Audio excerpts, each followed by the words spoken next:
Well, now we jump in with a little bit more details on one of the things we covered or glossed over yesterday in what was a very bumpy road yesterday in that second news video, as I was trying to rush through and cover what I could cover.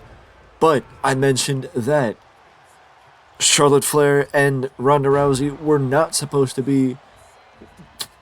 the initial plan for the last SmackDown of 2022, or not even the last SmackDown of 2022, but that SmackDown that they had their match on. The initial plan was for Raquel Rodriguez, Raquel Rodriguez and Ronda Rousey to have their Women's Championship match at the Royal Rumble, and for Charlotte to return to feud with Bianca Belair, with Ronda Rousey having Rhea Ripley as her challenger. The two questions that I would have is, how would that affect Judgment Day, with Rhea Ripley being a very prominent member of the Judgment Day? And would that mean that maybe Ronda Rousey and Bianca Belair would switch brands, allowing Rhea Ripley, rather, allowing Rhea Ripley to stick with the Judgment Day, and allowing Ronda Rousey, as well as Bianca Belair, to switch brands and get a little bit more of a refresh, being able to challenge different opponents as a member of the opposite brand. I mean, that is a question, but the original plan was, in fact, as I mentioned yesterday, Charlotte Flair versus Bianca Belair, Rhea Ripley versus Ronda Rousey, but that changed upon the return of Charlotte Flair, as they wanted to stack that episode of SmackDown. I don't know if it was because of John Cena. I don't know if it was because the year was ending. You know, it really is a question of just circumstances, and one of those things that, as people from the outside, we really don't know. And the only way we can know is being in the position of a WWE superstar. A WWE executive, which we're not, last time I checked. Unfortunately, I would love to be maybe not love to be a WWE executive. I wouldn't be against being a WWE executive.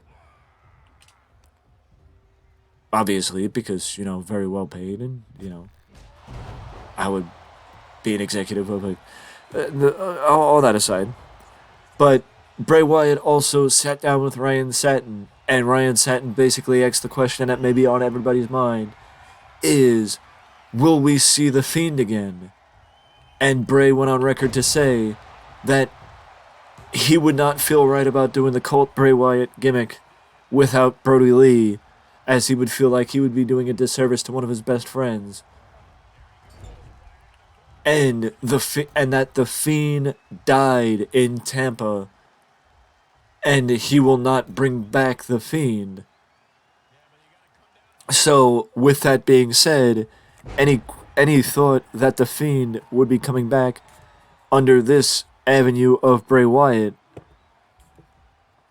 is pretty much non-existent, because Bray Wyatt himself went on record to say that The Fiend will not be reappearing, which is good, because I think The Fiend and how that gimmick was portrayed may have limited Bray Wyatt in his last run than helped him in his last run. It added to mystique, but I think it also made it a little harder for him to be presented in a way where his gimmick would not have had a natural shelf life, which the natural shelf life may have ran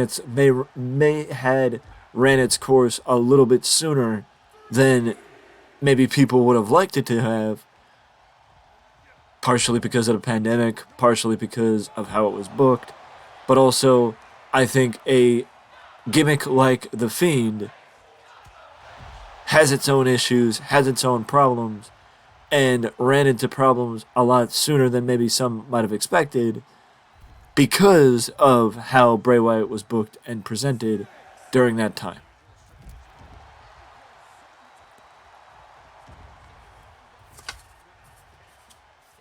Also, a little bit of random news, and that is that Luchasaurus, the reason behind Luchasaurus maybe being off television, may have something to do with the fact that Luchasaurus is being sued by the people that designed his mask, as basically it's something about licensing fees and the mask designers not getting the proper respect, where there was, again, I don't know everything there is to know about this, but what I do know is that Luchasaurus is being sued by those designers over licensing money. Money, money, money, money, money. The root of all evils is playing a part in this as well. Simple as that. That's the simplest way to put it. You want more information on it? Google is your friend.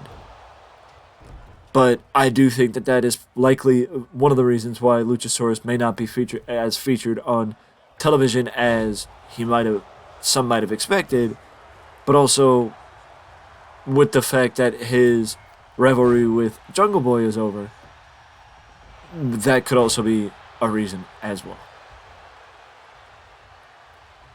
But is it something that's unexpected? I mean, the fact that there was a rumor that someone tried to get a similar mask, or pretty much an exact replica of the mask, designed by a different designer, where the designer rejected the idea because he clearly saw that there was some unresolved issues there with the other designer, as it was trying to bypass, the designer, yada, yada, yada. There seemed to be unresolved issues in that regard. But speaking of unresolved issues, Vince McMahon was, for the first time since his return, seen officially back at the WWE offices. Now, this may lead to rumors, this may lead to speculation, this may lead to this, that, and the other thing, but there's nothing of confirmation. There is no anything other than saying Vince was seen back at WWE HQ would be speculation.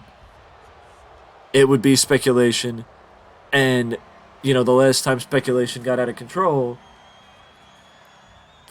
people thought WWE was being sold to Saudi Arabia. Right now, Vince is just back at WWE headquarters. That's it. There's nothing else. Again, we will be jumping onto this. Anything that happens, I will let you guys know. But again, to get a clearer picture on the Luchasaurus story, feel free to, just Google search Luchasaurus and CFX, which CFX is the mask designers for Luchasaurus' mask. It does sound to me, though, that the mask designers are not being unreasonable with their demands and their requests and the reasoning for the lawsuit.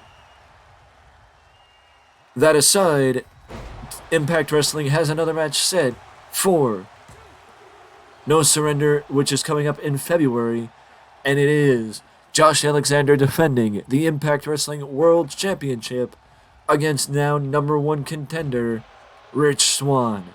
Rich Swann was the champion when Kenny Omega challenged for the title, and Rich Swann never got his rematch.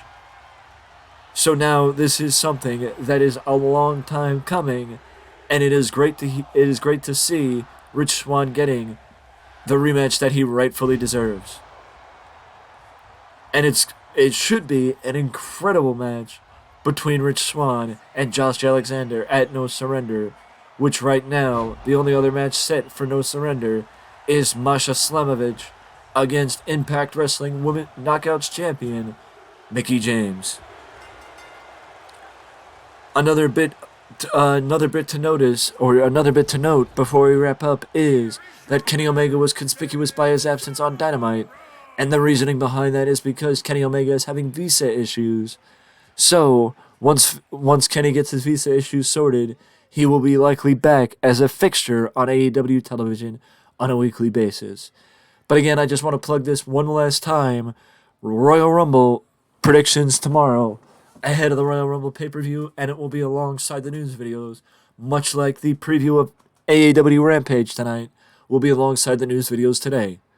So with that being said, we got one more video to get to, and it is a preview of AEW Rampage. So I will see you in the next video.